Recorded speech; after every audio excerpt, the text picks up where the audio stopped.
Deus seja louvado por essa lindíssima música. Deus seja louvado por essa linda vigília que nós tivemos e estamos tendo ainda. É muito bom podermos encerrar, e eu tive essa honra de poder encerrar essa vigília junto com vocês. É bonito a gente começar, não é, pastor Gilson? Mas é bonito também a gente terminar, a gente ir até o fim, assim como os remanescentes farão até a volta de Cristo. E eu convido você a abrir a Bíblia em Daniel capítulo 12, e vamos começar a ler a partir do versículo 1. Parabéns a você que resistiu, que foi até o fim. Deus seja louvado. A Bíblia diz: ser fiel até a morte, dar-te-ei a coroa da vida eterna. Lá diz assim, Daniel 12, nós vamos ler o capítulo inteiro, porque ele é o menor capítulo de Daniel. Então vamos ter esse prazer de ler a palavra de Deus na íntegra. Nesse tempo se levantará Miguel, o grande príncipe, o defensor dos filhos do teu povo, e haverá um tempo de angústia qual nunca houve, desde que houve nação até aquele tempo. Mas naquele tempo será salvo o teu povo, todo aquele que for achado inscrito no livro. Muitos dos que dormem no pó da terra ressuscitarão, uns para a vida eterna, outros para a vergonha e horror eterno. Os que forem sábios, pois, resplandecerão como o fulgor do firmamento, e os que a muitos conduzirem à justiça, como as estrelas sempre e eternamente. Tu, porém, Daniel, encerra as palavras e sela o livro, até ao tempo do fim. Muitos o esquadrinharão, e o saber se multiplicará. Então eu, Daniel, olhei, e eis que estavam em pé outros dois, um de uma banda do rio, o outro da outra. Um deles disse ao homem vestido de linho que estava sobre as águas do rio: quando se cumprirão essas maravilhas? Então ouvi o homem vestido de linho que estava sobre as águas do rio, quando levantou a mão direita e a esquerda ao céu, e jurou por aquele que vive eternamente, que isso seria depois de um tempo, 2 tempos e metade de um tempo. E quando se acabar a destruição do poder do povo santo, estas coisas todas se cumprirão. Eu ouvi, porém, não entendi. Então eu disse: meu senhor, qual será o fim dessas coisas? E ele respondeu: vai, Daniel, porque estas palavras estão encerradas e seladas até ao tempo do fim. Muitos serão purificados, embranquecidos e provados, mas os perversos procederão perversamente, e nenhum deles entenderá, mas os sábios entenderão. Depois do tempo em que o sacrifício diário for tirado e posta a abominação desoladora, haverá 1290 dias.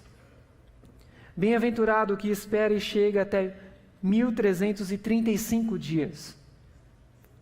Tu, porém, segue o teu caminho até o fim, pois descansarás, e ao fim dos dias te levantarás para receber a tua herança. Queridos, nós vemos aqui em Daniel, cumprimos nesta noite aqui um grande plano de Deus para a sua igreja. Porque o plano de Deus para a igreja no tempo do fim, o plano da igreja, de Deus para a igreja que precisa pregar a verdade presente, que precisa pregar uma mensagem relevante e importante para os nossos dias, o plano de Deus é que nós estudemos mais Daniel e Apocalipse. E eu louvo a Deus porque das vigílias que o pastor Gilson me convidou, foram 2 no IASP e essa agora, eu creio que essa foi a mais bonita, pastor Gilson. Deus seja louvado. E isso não é para honra e glória de homens, isso daqui é para honra e glória de Deus, porque milhares de pessoas acompanharam essa vigília. Amém? Amém. Deus seja louvado. Vejam o que a serva do Senhor diz: há necessidade de mais íntimo estudo da palavra de Deus. Especialmente, devem Daniel e Apocalipse merecer a atenção como nunca dantes na história da nossa obra. A luz que Daniel recebeu de Deus foi dada especialmente para estes últimos dias. E eu vejo a sede nos olhos de vocês. Eu vejo a vontade de vocês de aprender. Ali na sonoplastia, um colega ali fez uma pergunta bem específica, bem refinada. E eu fico assim, admirado em ver o conhecimento de muitos irmãos sobre as profecias. E a gente aprende muito, sempre aprende. Vejam que a serva do Senhor diz também: leiamos e estudemos o capítulo 12 de Daniel. Ele é uma advertência que todos nós precisamos compreender antes do tempo de angústia. Olha que interessante.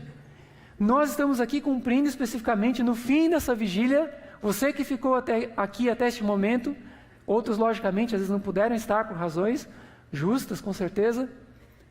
Mas vejam que é importante estudarmos o capítulo 12 dentro do escopo de Daniel, do livro de Daniel e do Apocalipse. Para a gente entender o livro de Daniel, vamos passar mais um slide. Nós precisamos entender a visão macro dele, precisamos fazer um sobrevoo de helicóptero, vamos dizer assim, sobre o capítulo 12.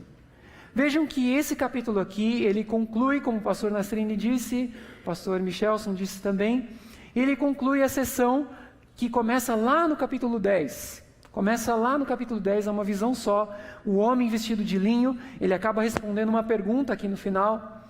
E essa sessão, ela se encerra em Daniel 12. E nessa sessão de Daniel 12, nós temos aqui Miguel se levantando para defender o povo de Deus. Ali no capítulo 12, verso 1.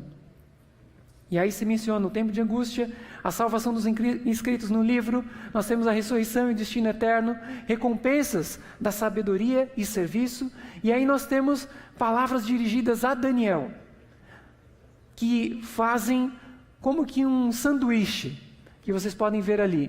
Tu, porém, essa expressão que ocorre também em Timóteo, que eu acho muito bonita lá em Timóteo, tu, porém, encerra as palavras. E aí depois tem duas perguntas, e aí depois de novo, tu, porém, segue o teu caminho. E nós vamos ver, então, estudar nessa linha dessa estrutura. Vejam que, como eu disse, que o capítulo 12 é uma separação artificial do capítulo 11. Ele não é uma separação natural, não é uma divisão natural. Ele é uma conclusão em linha contínua do capítulo 11.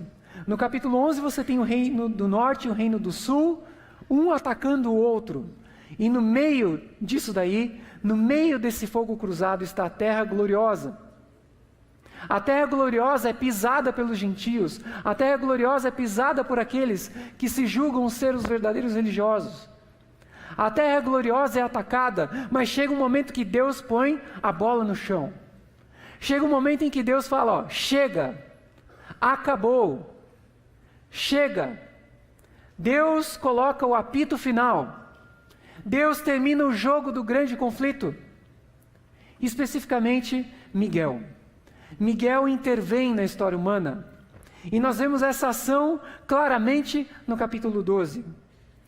O capítulo 12, então, é a conclusão do livro de Daniel, com um desfecho cósmico e com implicações finais. Vejam que bonito isso. O livro de Daniel é como se fosse assim, uma série de conflitos, de lutas que vão se desenvolvendo, e há perdas e há ganhos, mas chega no final, Deus atua e Deus passa a régua em tudo. E para o mundo, então, Deus traz a ressurreição de justos e de ímpios. A ressurreição para os justos é boa nova, é felicidade, é bênção eterna. A ressurreição dos ímpios é tristeza e horror eternos. Há também uma renovação do conhecimento sobre o livro de Daniel. Há um tempo de espera e também nós vemos o destino de Daniel. A primeira frase ela é muito emblemática, eu coloquei aqui na língua original. Nem todos vão poder nem ver as letras direito, porque ficam pequenas aí para quem está no fundo. Mas nós temos aqui, nessa frase, algo muito interessante. E nessa frase nós começamos lendo que, e nesse tempo, E nesse tempo, que tempo é esse? O tempo do fim. Você pode ver ali no capítulo 11, verso 40, que no tempo do fim o reino do sul lutará com ele, e o rei do norte arremeterá contra ele com carros, e aí você vem, então a luta, veja ali no versículo 41, entrará também na terra gloriosa, e toda aquela luta se desenvolvendo, o povo de Deus nesse fogo cruzado, uma luta final, envolvendo o povo de Deus, prejudicando o povo de Deus, e aí então se levanta Miguel.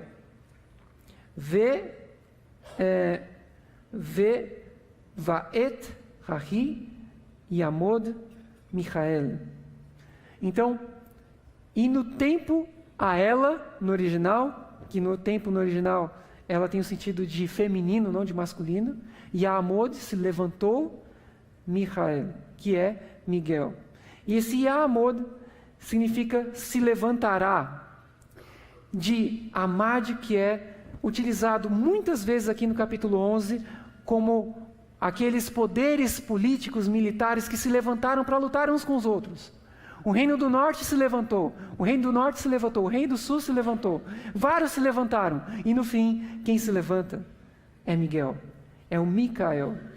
E aqui você vê que Mi é quem, o K é o como e o El é Deus. Já foi bem explicado aqui pelo Michelson, né?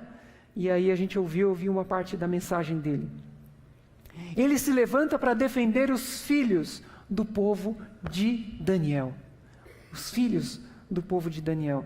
E por extensão, nós que somos filhos da fé de Abraão, estamos inclusos nesse povo, nesse chamado de Deus. E esse príncipe, esse Miguel, ele é chamado também de o grande príncipe. Veja que o artigo aqui está 2 vezes nessa expressão. É uma construção normal do hebraico, mas você tem o artigo 2 vezes, aquele HA junto ali, é o artigo 2 vezes colocado, o grande príncipe, o grande no original. Ele é o comandante do exército, como diz ali em 1 Crônicas, Sar, que é o nome, né, dos comandantes, dos príncipes, também eram os comandantes dos exércitos. E também era um termo para o sumo sacerdote. Então vejam que Miguel ali, na frase vermelha lá no fundo, Miguel, Cristo se levanta, Amad, como um grande comandante militar, Sar. E aí você tem essa imagem muito bonita. Mas vejam que ele não somente se levanta, mas ele se levanta, hoje é o dia, né? Precisamos cuidar da garganta. Bem, ele se levanta, Amad, para Omed, os filhos de Deus. Ele se levanta para estar sobre os filhos de Deus, para apoiar os filhos de Deus. Obrigado. Pastor Robson sempre me ajudando, salvando aqui. Então, a tradução mais interessante seria assim: é aquele que se levanta para se levantar sobre os filhos de Deus, para estar junto com os filhos de Deus. Mas há uma coisa curiosa aqui. Vejam aqui, olha, no verso 1, nesse tempo se levantará Miguel, o grande príncipe, o defensor dos filhos do teu povo, e haverá o quê? Grande paz, né? O que diz lá? E haverá angústia, grande angústia. Como assim? Não é meio contraditório isso? Olha, o rei do sul está se levantando contra o rei do norte, estão vindo para cima de vocês, para cima do povo de Deus, e agora se levanta Miguel, e Miguel agora vai acabar com eles. É isso que está dizendo aqui? Não. De novo, mais luta, mais dificuldade. De novo nós vamos ter um tempo de angústia. Tempo de angústia. Nós vamos falar um pouquinho sobre isso, mas precisamos entender um pouquinho mais sobre Miguel e pensar um pouquinho mais sobre a identidade de Miguel. Miguel é mencionado 5 vezes na Bíblia, 3 em Daniel e 2 no Novo Testamento. Veja que ali no 10, verso 13, ele é um Errad Harishonim, que é um dos primeiros príncipes, que pode ser traduzido como Michelson disse, e essa é uma desconfiança que eu tinha também, de que seria o primeiro príncipe. Daniel 10, 21, ele é chamado de vosso príncipe. Em Daniel 12, 1, ele é só chamado de Miguel. E em Judas 9, ele é chamado de arcanjo. Arcanjo Miguel. No grego, arcanjo quer dizer o principal anjo. Em Apocalipse 12:7, Miguel e seus anjos pelejaram contra o dragão. Vejam que em todos esses casos aqui, o nome Miguel é usado no contexto de disputa, de guerra, de luta física mesmo. E é difícil a gente pensar isso sobre Jesus, não é? A gente sempre pensa em Jesus como um ser meigo, né, bondoso, né, caridoso, né, paciente, como se nunca ele se elevasse, assim, nunca ele se preocupasse, nunca quisesse agir ou tomar decisões drásticas. Mas ao olhar para os evangelhos, nós vemos Jesus entrando ali no templo, pegando os chicotes, não é? E derrubando as mesas. Imagine a cena, as mesas cheias de moedas, Jesus vai lá e levanta as mesas, pega o chicote, bate nas pessoas, expulsa os vendedores do templo. E no contexto do grande conflito, Cristo pegou o chicote, Cristo pegou a sua espada e atuou diversas vezes, militarmente, fisicamente, contra os inimigos do povo de Deus, e especialmente contra Satanás. Vejam que no fim dos tempos, nós temos aqui, falando sobre, no versículo 2, sobre a ressurreição. Ali em 1 Tessalonicenses, capítulo 4, verso 16, os justos ressuscitarão ao ouvirem a voz do arcanjo. E em João 5:28, os mortos ressuscitarão ao ouvir a voz do Filho de Deus. Espera aí. Quem que é esse arcanjo? E nós temos até um hino que nós estamos revendo no nosso cenário. Ao coro dos arcanjos. Não existem arcanjos, só existe um arcanjo. E esse arcanjo é quem? Cristo. É Cristo. Vejam, queridos, que Satanás queria ser semelhante a Deus, em Isaías 14, verso 14. E ele fez oposição diretamente a Cristo. E quem foi que assumiu a luta contra Satanás ao longo do grande conflito? Quem lutou pelo corpo de Moisés? Satanás chegou e disse o seguinte: olha, esse corpo aqui é nosso. Porque ele pecou, ele não foi paciente ali na rocha, ele errou, ele matou o egípcio, ele fez isso, fez aquilo. Cristo então foi e enfrentou Satanás e ressuscitou Moisés. Ele então luta contra o inimigo. E eu gostaria aqui de fazer uma reflexão com vocês que eu acho muito linda na palavra de Deus. E é muito bom a gente pensar sobre Cristo, não é? E não só o Cristo dos evangelhos, mas o Cristo pré-encarnado, o Cristo que viveu no Antigo Testamento, que apareceu em pessoa aos vários personagens, nos momentos de crise do Antigo Testamento. Veja ali em Êxodo 3, verso 2, 4 e 6, quando o povo de Deus estava chorando no Egito, estava clamando, chorando nas noites, orando, clamando a Deus, pedindo por libertação, Deus vai lá para o deserto e chama um pastor de ovelhas. Deus vai lá, no meio de uma sarça, no meio de um arbusto seco, ele vai então, chama Moisés. A sarça está pegando fogo, mas ela não se consome. E ali no verso nós lemos: apareceu-lhe o anjo do Senhor, até a Almeida Revista Atualizada deixa em caixa alta, né, em maiúsculas. Apareceu-lhe o anjo do Senhor, o mensageiro do Senhor, porque a palavra anjo na Bíblia significa mensageiro. Numa chama de fogo, no meio de uma sarça. E aí em seguida diz: vendo o Senhor, que ele se voltava para ver, Deus do meio da sarça, Moisés escondeu o rosto, porque temeu olhar para Deus. Vejam ali, claramente, volta um pouquinho. Não apareceu. Volta. Mais um. Isso aí. Anjo do Senhor está onde? No meio da sarça. E o Senhor está onde? No meio da sarça. Então, ele fala como anjo do Senhor, ele fala como Senhor, ele é Deus. Ali, nós vemos também em Juízes 2, verso 1, subiu o anjo do Senhor a Gilgal a Boquim e disse: do Egito vos fiz subir. Não fala, Deus fez vocês subirem, vos fiz subir. Eu disse, nunca invalidarei a minha aliança convosco. É o anjo do Senhor. Quem é esse anjo do Senhor? É o Cristo Criador, o Cristo Redentor. Em Juízes 6, nós temos aqui a mesma coisa. Ele fala, ora como anjo do Senhor e ora como o Senhor, dizendo ali para Gideão. E nós temos também aqui em Juízes 13, esse aqui é o ponto que eu acho mais interessante, o principal. Quando nós temos ali a visita do anjo do Senhor a Manoá e sua esposa. Primeiro aparece a esposa, depois ela conta para o marido quer acreditar só vendo, não é? E aí o anjo então aparece para o marido. E no fim de tudo, o marido chega para o anjo do Senhor e pergunta: qual é o teu nome?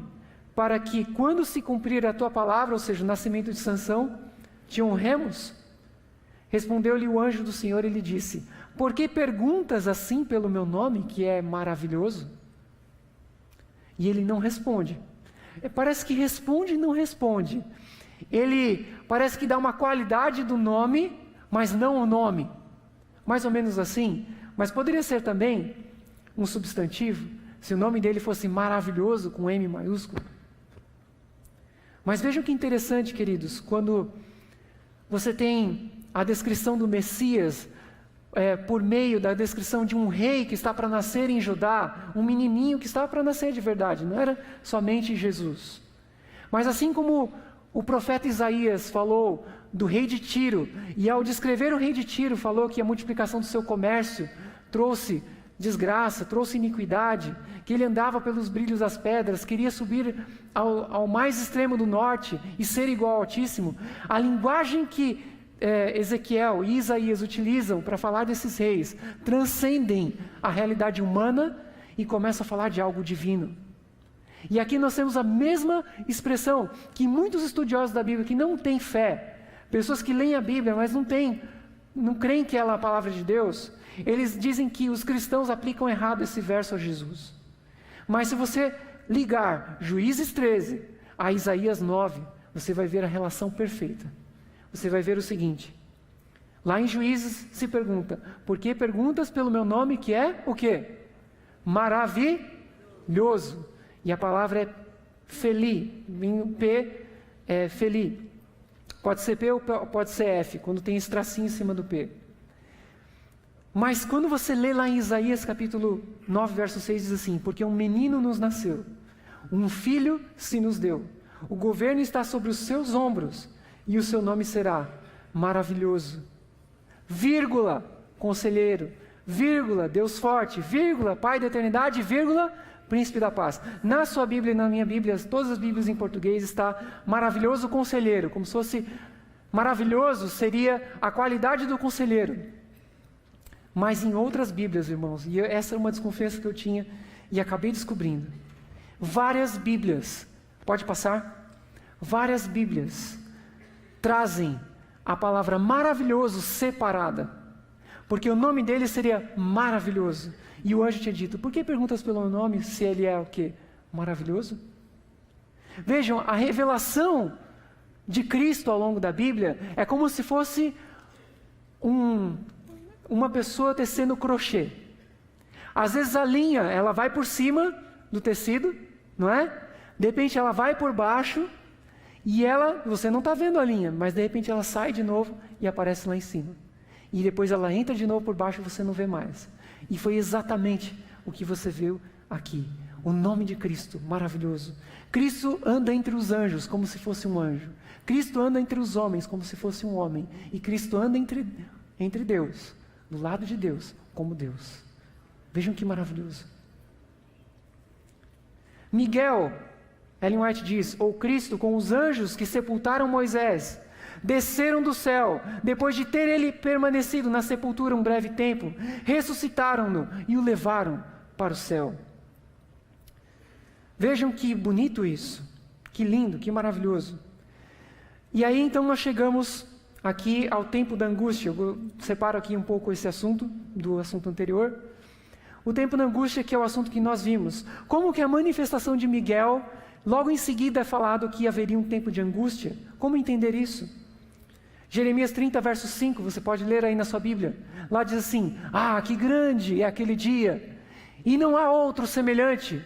É tempo de angústia para Jacó, ele, porém, será livre dela. Porque nesse tempo, lá em Mateus, haverá grande tribulação, como desde o princípio do mundo até agora não tem havido e nem haverá jamais. E lá em Apocalipse 7,14, são estes os que vêm da grande tribulação.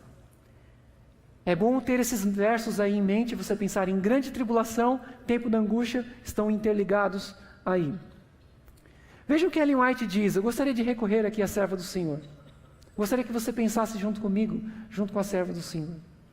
Estamos mesmo no limiar do tempo de angústia, e acham-se diante de nós perplexidades com que dificilmente sonhamos.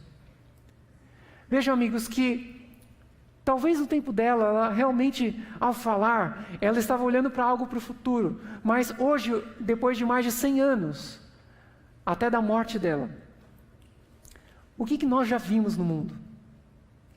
2 guerras mundiais, ela chegou a testemunhar o começo da Primeira Guerra. Nós vimos grandes coisas, assim, absurdas.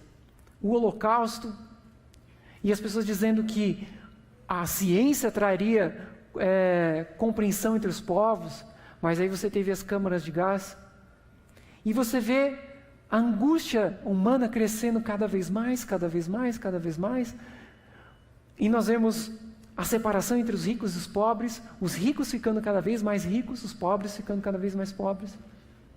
Você vê as crises acontecendo, a crise ecológica. Sabe que hoje os ecologistas estão alertando que se a gente não fizer nada em 10 anos, o mar vai subir 2 metros.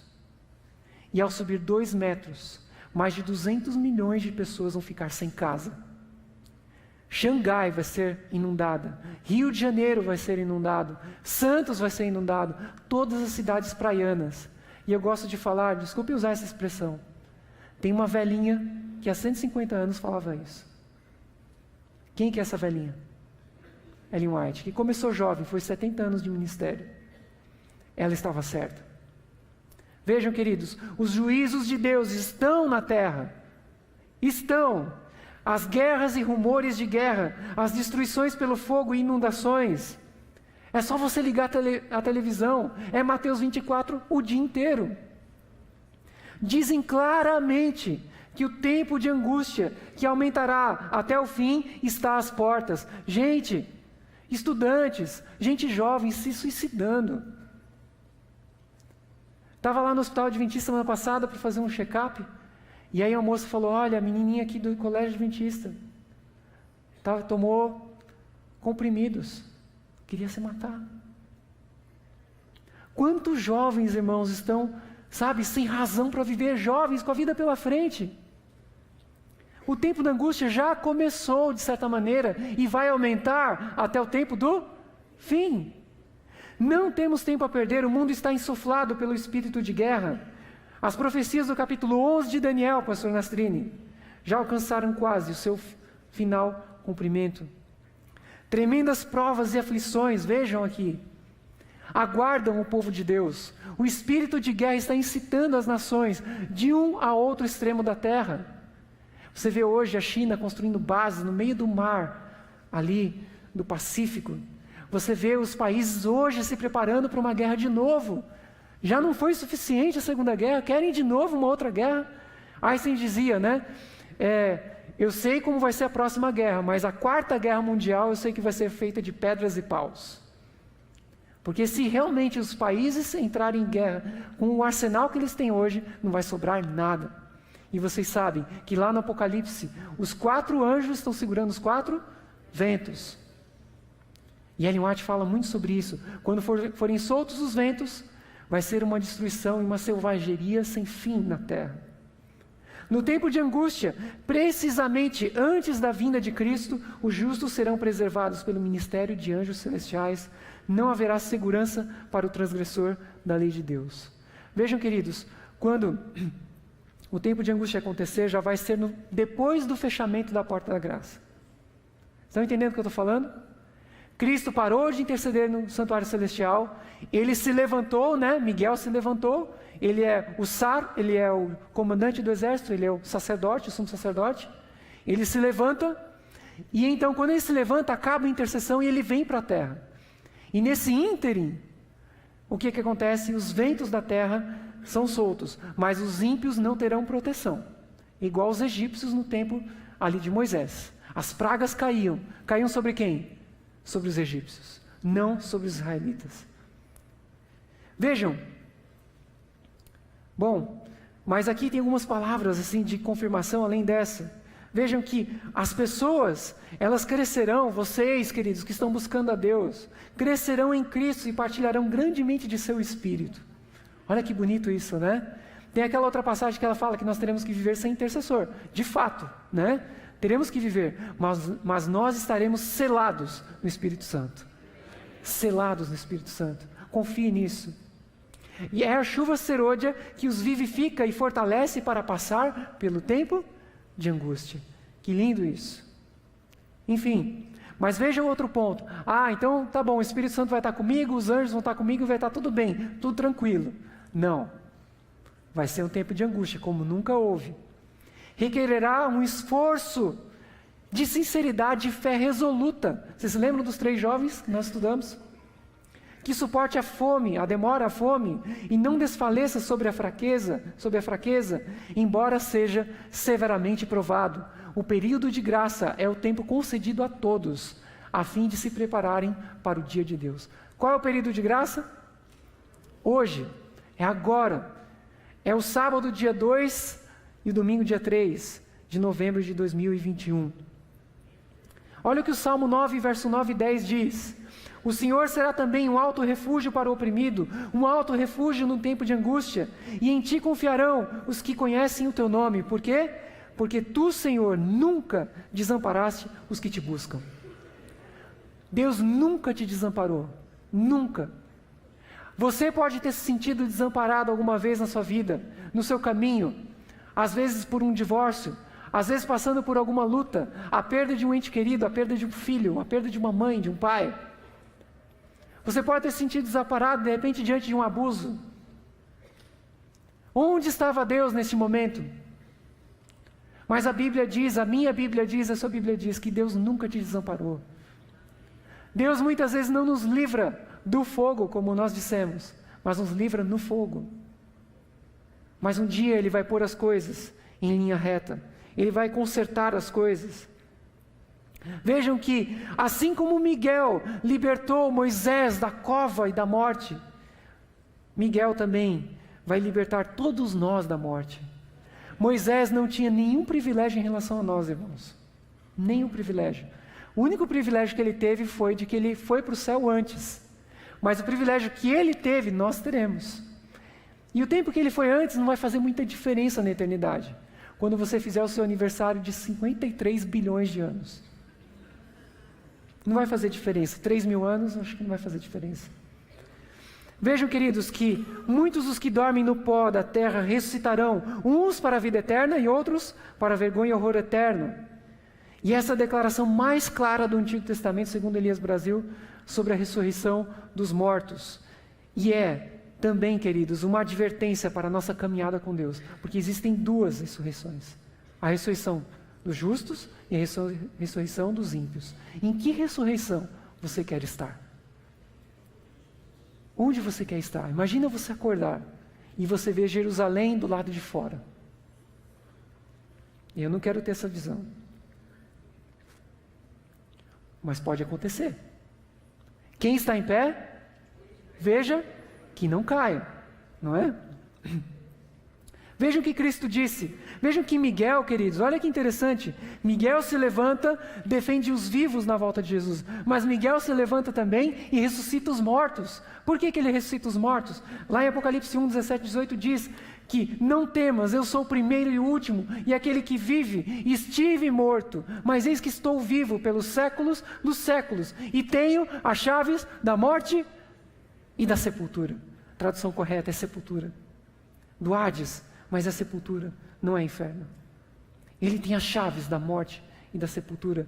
E ele disse, eu sou a ressurreição e a vida. Quem crê em mim, ainda que morra, viverá. Que maravilhoso, irmãos, essa promessa. Que linda. Agora veja o que acontece. Nós temos ali o livro selado. Você tem 2 vezes a expressão tu, porém.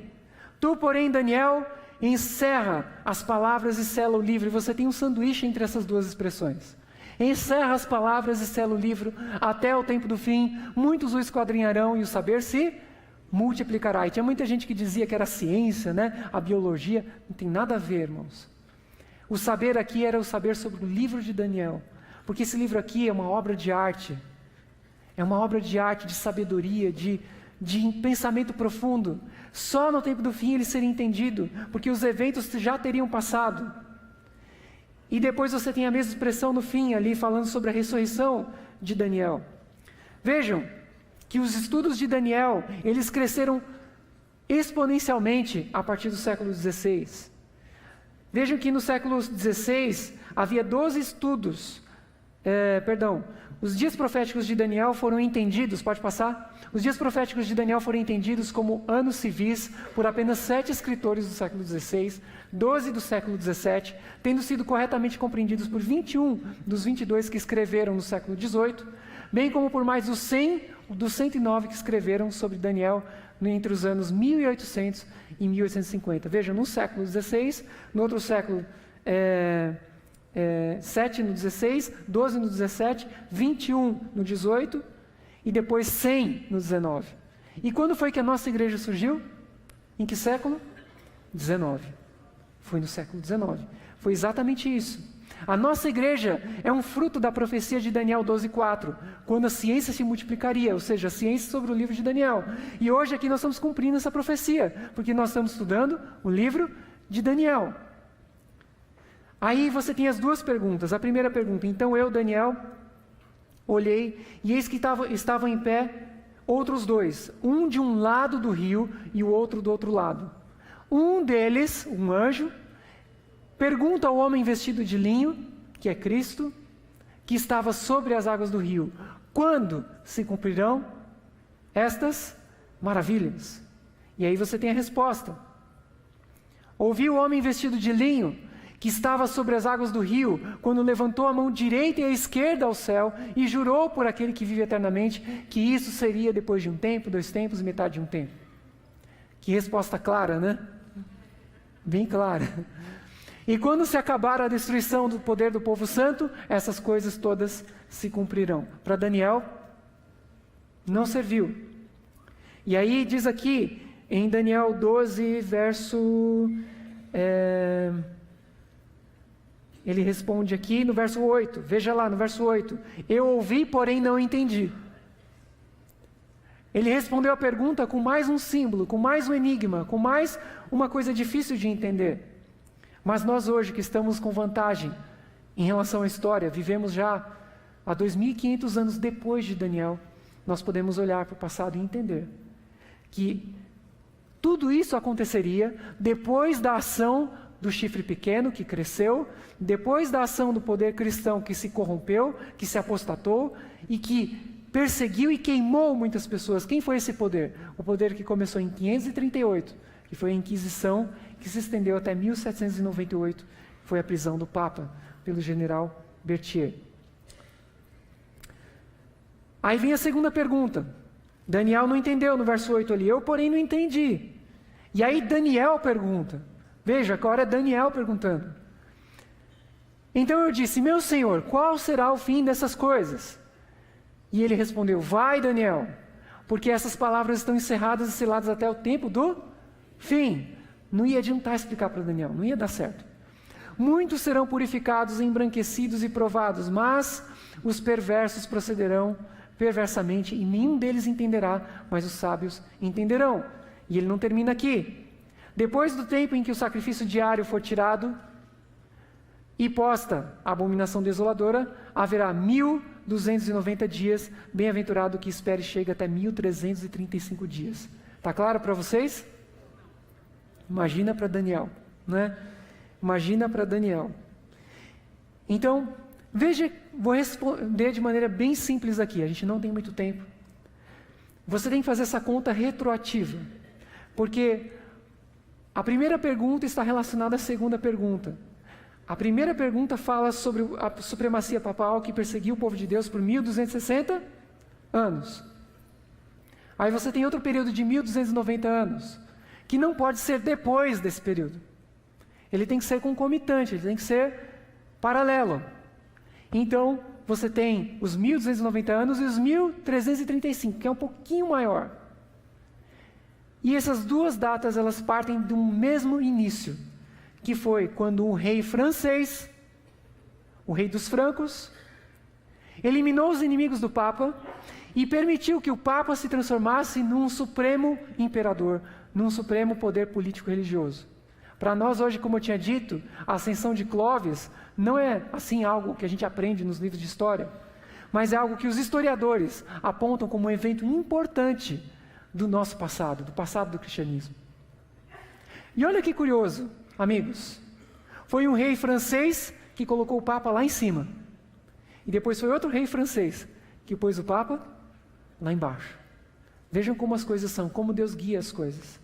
Foi Alexandre Louis Berthier, foi lá e pegou o Papa Pio VI e aprisionou lá na França. Vejam, e aí então nós temos o fim do livro de Daniel. Tu, porém, Daniel, encerra as palavras e sela o livro até o tempo do fim. Muitos o esquadrinharão e o saber se multiplicará. Tu, porém, Daniel, segue o teu caminho até o fim, pois descansarás e ao fim dos dias te levantarás para receber a tua herança. Vejam, tu, porém, Daniel, Daniel descobre o limite do seu ministério. Já pensou, gente? Que coisa triste, não é? Quando a gente pensa assim, o pastor pensa na aposentadoria muitas vezes, pensa assim, poxa, acabou, né?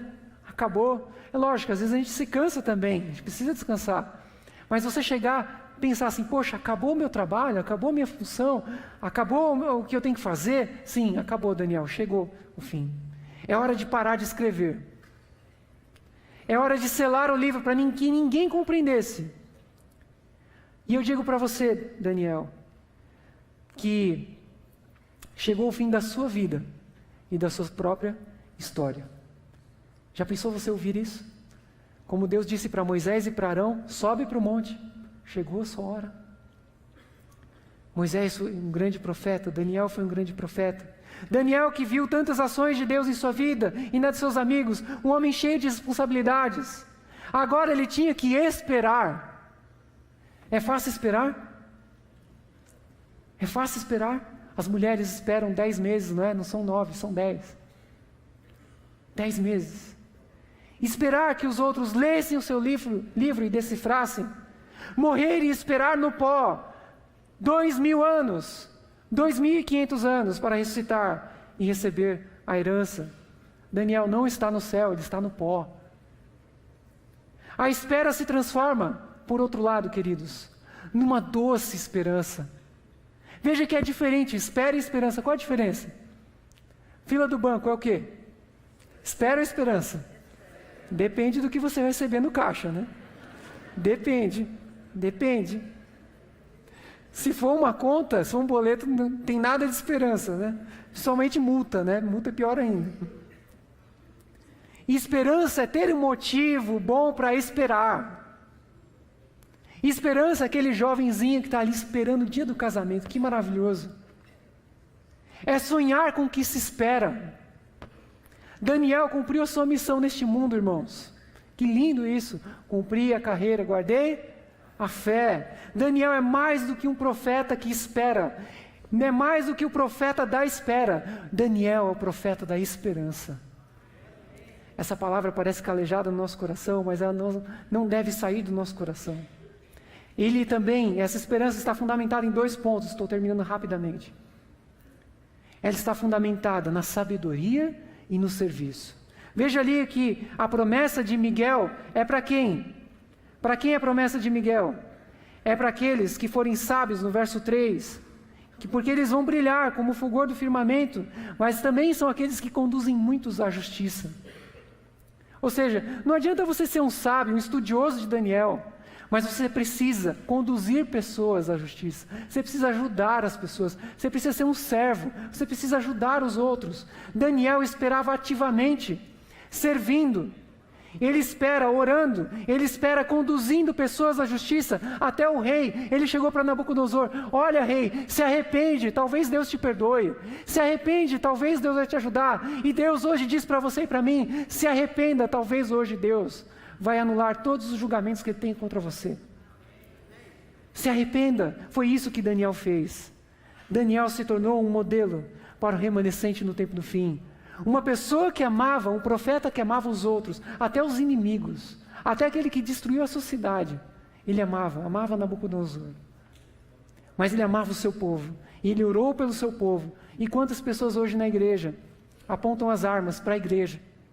Quantas pessoas na igreja atacam os adventistas? Quantos adventistas, os adventistas, comem, não é? Através das suas fofocas, através da sua maledicência, atacam os pastores, atacam a igreja. É fácil, não é? Jogar pedra na vidraça. Nós precisamos amar, nós precisamos olhar para Daniel e orar, como em Daniel 9, nós pecamos, Senhor, nós precisamos. Daniel serviu a igreja com as suas orações. Vejam, queridos, nós somos o povo da espera, mas precisamos ir além disso, precisamos nos tornar o povo da esperança. A espera é passiva, é fila de banco. Você está numa fila de banco esperando Jesus? Você vai receber um boleto de Cristo? A espera é cansativa, mas a esperança é ativa e motivadora. Quando as crises se abaterem à nossa vida, quando você tiver lutas, doenças, quando você tiver problemas, quando a idade chegar, em vez de murmurar e reclamar, devemos nos apegar ainda mais a Deus, devemos orar mais e nos importar mais com o bem-estar dos outros, especialmente da sua família, dos seus filhos, da sua esposa, do seu esposo. Esses precisam de você. Devemos orar mais e nos dedicar mais às pessoas. E como Daniel, nós vamos abençoar os outros e ser abençoados. Porque ao orar pelos outros, Daniel foi abençoado no caminho para o céu. O destino do povo de Deus depende do destino do indivíduo. Você vencendo, a igreja vence. Se você perde, a igreja perde. O nosso destino está ligado ao destino do nosso povo. Pense nisso. Quando Acã caiu, Israel caiu. Como Daniel, vamos receber a nossa herança quando Miguel se levantar. E Miguel vai se levantar pelo seu povo. E Miguel vai se levantar por você. A tônica do fim do livro de Daniel é a mesma tônica do fim do livro do Apocalipse. A expectativa da volta de Jesus. Eis que venho, sem demora. Apocalipse 22, 7, 12 e 20. 3 repetições, uma próxima da outra. Cristo em breve virá. Maranata. Amém.